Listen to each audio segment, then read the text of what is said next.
दोस्तों आज मैं आपको ऐसे व्यक्ति से मिलवाने जा रहा हूँ जो आजकल के यूथ के लिए एक इंस्पिरेशन बन चुके हैं। आप यूथ जनरेशन को एजुकेशन देने के साथ साथ एथलीट फील्ड में एक बड़ा नाम बन चुके हैं। आपने एक बार दिल्ली के मैराथन में हाफ मैराथन कंप्लीट किए।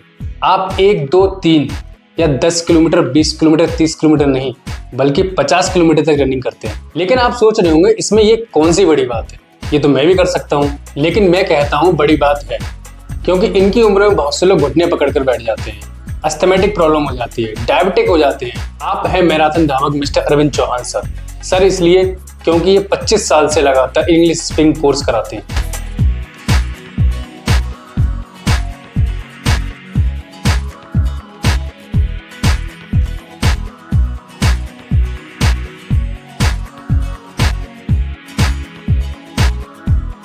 हेलो सर, कैसे हैं आप? आपका स्वागत है मेरे चैनल पर। मैं बहुत अच्छा हूँ और मुझे बहुत अच्छा लग रहा है आपकी जो ओजस इंस्पायर चैनल जो बहुत पॉपुलर है, आपसे बातचीत करके मुझे बहुत अच्छा लगा। Thank you so much sir आने के लिए। सर आप हमारे दर्शकों को कुछ अपने बारे में बताइए।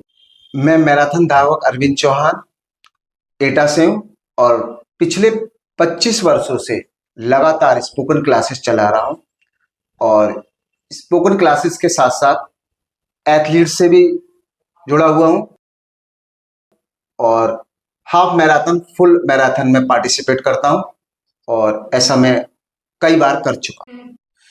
सर आप दौड़ कब से लगा रहे हैं और क्यों लगा रहे हैं? देखिए, मैं दौड़ तो बहुत लंबे समय पहले से लगा रहा हूँ, क्योंकि वैसे मैं बचपन से ही खेलों में मेरा रुझान रहा है और मैं पढ़ाई के साथ साथ अपने हर तरह की गेम में पार्टिसिपेट करता रहा हूँ। स्कूल लेवल पर भी जो भी गेम होते थे, रनिंग के, आपके कबड्डी, या गर्मियों की छुट्टियों में वैसे अपने कहीं जाते थे गांव वगैरह में, तो कबड्डी, फिर मैं आगरा पढ़ने गया, वहां भी जैसे क्रिकेट, फुटबॉल, बैडमिंटन, सब तरह की गेम में खेलता रहा हूँ। तो आपको खेल में सर इंटरेस्ट है? हाँ, खेल में मेरा इंटरेस्ट रहा है और मैंने डिफेंस की जॉब के लिए ट्राई किया था। हाँ, मैं डिफेंस में मेरा इंटरेस्ट रहा है और मैं 1999 में मेरा सिलेक्शन हुआ था इंडियन नेवी में और मेरा डिफेंस में इंटरेस्ट रहा था, तो इसलिए मैंने वही जॉब देखी थी, तो फिजिकली फिट अपने आप को रखता था। और आपने जैसे पूछा कि आप ऐसा क्यों करते हैं, मतलब क्यों भाग, तो मैं एटा के युवाओं को इंस्पायर करना चाहता हूं और अपने आप को फिजिकली फिट भी रखना चाहता हूं। सर आपने डिफेंस की जॉब के लिए आगे ट्राई क्यों नहीं किया? देखिए, मेरा इंटरेस्ट एक तो डिफेंस की जॉब में था, तो मैंने 1999 में अपना जो इंडियन नेवी में चयन हुआ था और सन 2000 में मैंने एटा वो यूपी पुलिस इंस्पेक्टर के पद के लिए मेरा जो है रिटेन और फिजिकल वगैरह मेरे सारे क्लियर थे, तो उसके लिए मैंने देखा। उसके बाद वहां पे कुछ प्रॉब्लम आ गई, जैसे रोक लग गई भर्ती पे, और उसके बाद वो फिर कभी जॉब निकली नहीं, फिर मेरी एज ओवर हो गई, फिर मैं अपने इस लाइन में आ गया और मैं टीचिंग से ये बच्चों को इंस्पायर करता हूँ। सर आप अपनी लाइफ में ये सब चीजें मैनेज कैसे करते हैं? जैसे कि फैमिली भी देखनी है, जरूरी काम भी देखने हैं, आपको टीचिंग भी देखनी है और यहाँ तक कि आप डेली दौड़ भी लगाते हैं, कैसे कर लेते हैं? हाँ, आप सही कह रहे हैं दीपक जी, एडजस्टमेंट करना पड़ता है और मैं अपने जो भी मॉर्निंग वॉक के लिए जाता हूँ, उसके बाद में अपनी टीचिंग करता हूँ और फैमिली को भी देखता हूँ, परिवार भी है और हर चीज को मैनेज करता हूँ। क्योंकि अगर मैंने देखा है, अगर आपका इंटरेस्ट है किसी चीज में तो आप उसमें समय निकाल ही लेंगे। तो मैं इतने व्यस्त रहता हूँ, आप देखते हैं कि मैं पूरे सुबह शाम व्यस्त रहता हूँ कोचिंग में, लेकिन उसके बावजूद भी मैं अपना सुबह या शाम को, रात में कभी ना समय निकाल के मैं अपने इसमें रनिंग की प्रैक्टिस करता हूँ। सर आपको एटा जिलाधिकारी ने एटा गौरव सम्मान दिया, क्यों दिया सर आपको? मैंने मैराथन में एटा की तरफ से राष्ट्रीय लेवल पर एटा का नाम रोशन करने के लिए मुझे एटा जिलाधिकारी सर ने एटा गौरव सम्मान से सम्मानित किया। सर अब हमारे दर्शकों को अपनी डाइट के बारे में कुछ बताइए। हाँ, डाइट में तो मैं ज्यादातर फ्रूट्स लेता हूँ और वैसे मैं चना रात में भिगो देता हूँ, वो सुबह चना ज्यादातर लोग लेते हैं, मैं भी ऐसे लोगों ने जो बताते हैं पुराने लोग, देसी तरीका। हाँ, देसी तरीका अपना, तो वो मैं चने लेता हूँ और सीजनेबल फ्रूट्स और आपका जैसे केले जरूर लेता हूँ, क्योंकि बताते हैं डॉक्टर्स भी कहते हैं कि जैसे रनिंग करते हैं तो हम लोग पसीना जो निकलता है उसकी पूर्ति जो है केले के माध्यम से हो जाती है और कार्बोहाइड्रेट्स है उसमें, और प्रोटीन युक्त पदार्थ हैं, जूस है, रसधार जो जूसी आइटम मतलब फ्रूट से ज्यादा लेता हूँ। और तो अपने दाल चावल रोटी सब्जी जो खाने की चीज है डेली लोग, सादा जीवन। हाँ सादा जीवन, मैं शाकाहारी हूँ। हाँ। तो मैं यही चीजें लेता आप नॉनवेज नहीं लेते? नहीं, मैं कुछ नहीं लेता। और मैं दूध है, ठीक है, और ज्यादातर बस फल बहुत लेता हूँ मैं, ये मेरी मेन डाइट। सर आप एक इंग्लिश स्पीकिंग टीचर हैं, आपको क्या लगता है कि बहुत से बच्चे जब इंग्लिश ना बोलने की वजह से नौकरी नहीं कर पाते हैं? देखिए दीपक जी, ऐसा है कि इंग्लिश आजकल जिस शहर में हम लोग रहते हैं वहाँ इंग्लिश का एक इम्प्रेशन पड़ता है। अगर कोई बच्चा इंग्लिश बोलता है तो महानगरों की अलग बातें, वहाँ ज्यादातर मोस्टली बोल लेते हैं, इस क्षेत्र में बच्चे कम बोलते हैं। तो कुछ जॉब ऐसी हैं कि जिसमें इंग्लिश की डिमांड रहती है।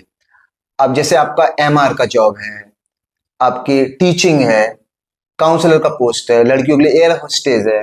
तो ये जो जॉब है उसमें इंग्लिश बोलने वालों को प्राथमिकता दी जाती है। और ऐसा नहीं है कि इंग्लिश ना बोलने वाले, हिंदी बोलने वाले भी कामयाब हैं और अच्छे अच्छे पदों पे हैं, लेकिन कुछ जॉब में इंग्लिश की डिमांड रहती है, तो बच्चे इंग्लिश सीखते हैं और वो उस जॉब को प्राप्त कर सकते हैं। तो इसलिए इंग्लिश जो है ज्यादातर लड़कियां इंग्लिश मीडियम स्कूलों में पढ़ा रही हैं, वहां पे जो है इंग्लिश की मतलब एक प्राथमिकता रहती है, तो उनको उनका चयन होता है इसी बेस पर कि वो इंटरव्यू में इंग्लिश बोल लेती हैं। तो ये ठीक है कि मतलब इसलिए हमारे यहाँ बच्चे आते हैं और इंग्लिश हम सिखाते हैं। 25,000 बच्चों को पढ़ा चुका हूँ अभी तक, और अपने 25 सालों से ये सेंटर चला रहा हूँ। तो यहाँ बच्चे इस सेंटर से निकलने के बाद बहुत बहुत जगह पे पोस्टेड हैं, कामयाब हैं, और बहुत खुशी होती है कि बच्चे यहाँ से निकल के अच्छे अच्छे पदों पे जाते हैं। तो ये एक गर्व की बात है मेरे लिए। सर आप मेरे चैनल के माध्यम से एटा के युवाओं को क्या बोलना चाहेंगे? देखिए एटा के युवाओं में प्रतिभा है, सामर्थ्य है, बल है, शक्ति है। वो आगे अपना अंतरराष्ट्रीय लेवल पर एटा का नाम ऊंचा कर सकते हैं। क्योंकि अगर मैं इस उम्र पे 50 साल की उम्र में मैं ये काम कर सकता हूं, तो उनमें मुझसे ज्यादा शक्ति है, वो भी कर सकते हैं। बस उन्हें अपनी सोच बढ़ानी है। कहते हैं thought is seed of work, thought is our excellent motivation power, यानी विचार ही हमारी शक्ति है। तो विचार हमें ऊंचे रखने चाहिए, सही डायरेक्शन में जाना चाहिए। और वो अगर मैराथन में भाग लेते हैं तो निश्चित रूप से वो जीत के आएंगे, अपना, अपने माता पिता का, समाज का नाम अंतरराष्ट्रीय लेवल पर ऊंचा करेंगे। तो मैं उनको यही कहना चाहूंगा कि वो अपने सही डायरेक्शन में जाएं, क्योंकि ह्यूमन बिकम ग्रेट और weak only base of ideology. इंसान अपनी विचारधारा से छोटा अथवा बड़ा बनता है। तो उन्हें अपने आप को कमजोर नहीं समझना चाहिए। नेवर लूज कॉन्फिडेंस, आत्मविश्वास नहीं गिराना चाहिए। कहते भी हैं कि money lost nothing lost, fame loss something loss, but confidence loss everything loss. यानी पैसा गया तो कुछ नहीं गया, पॉपुलैरिटी गई तो कुछ गई, लेकिन अगर हिम्मत चली गई, साहस चला गया, तो सब कुछ चली गई। तो उन्हें युवाओं को अपनी हिम्मत नहीं छोड़नी चाहिए और लगातार प्रयास करते जाना चाहिए, क्योंकि हार्डवर्क इज की टू सक्सेस। कठिन परिश्रम ही सफलता की कुंजी है। डिटरमाइंड बने, if they have determination and dedication for work with discipline, they can achieve any target. यानी लाइफ में किसी भी चीज की प्राप्ति के लिए दृढ़ इच्छा शक्ति होनी चाहिए, उस काम के प्रति कमिटमेंट होना चाहिए, समर्पण है उस काम के प्रति अनुशासन के साथ, तो वो किसी भी लक्ष्य को प्राप्त कर सकता है। तो एटा के युवाओं को मैं यही कहना चाहता हूं। क्या दोस्तों, आपको अरविंद चौहान सर के साथ मेरा पॉडकास्ट कैसा लगा? प्लीज कमेंट करके बताइए, और इस पॉडकास्ट को ज्यादा से ज्यादा लोगों के पास शेयर करिए, जिससे कि एटा के यूथ को ऐसी पर्सनैलिटी के बारे में पता चले।